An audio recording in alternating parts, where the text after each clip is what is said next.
রক্তে আগুন লেগেছে, দালালি না রাজপথ। ভোলার গ্যাস ভোলাই চাই। এটা কখনোই মানব না। ভোলা বরিশাল সেতু চাই এবং ভোলা মেডিকেল বিশ্ববিদ্যালয় চাই। জেগেছে রাজেছে।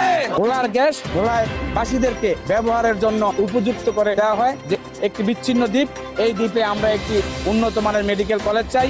এখনো বৈষম্যের শিকার। আমরা ভোলা মেডিকেল কলেজ চাই। আমরা তার জন্য একটা সেতু চাই, যাতে আমাদের আর এই ভোগান্তিতে না পড়তে হয়। আমরা ভোলায় একটি বিশ্ববিদ্যালয় চাই। ভোলার গ্যাস ভোলাই চাই, বিদ্যালয় চাই, এটাই ভোলাবাসীর দাবি। ভোলাবাসীর ন্যায্য অধিকারের জন্য কঠোর আন্দোলন।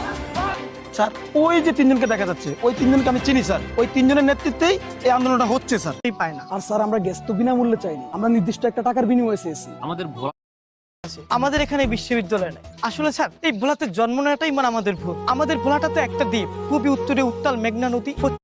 স্বাধীন হয় না, এই স্বাধীন দেশের 20 শ্রেষ্ঠদের ভিতর প্রথম যে মোস্তফা কামাল, তার বাড়ি আমার ভোলাতে। এই গত বৈষম্য বিরোধীর আন্দোলনের সবচেয়ে বেশি শহীদ হয়েছে আমার এই ভোলাতে। আমার এই ভোলা থেকে জাতীয় 4 নেতার জন্ম হয়েছে। স্যার পৃথিবীর অস্তিত্ব পরিবর্তন হয়, মানুষ পরিবর্তন হয়, সময় পরিবর্তন হয়, জলবায়ু পরিবর্তন হয়, তাই আমরাও পরিবর্তন।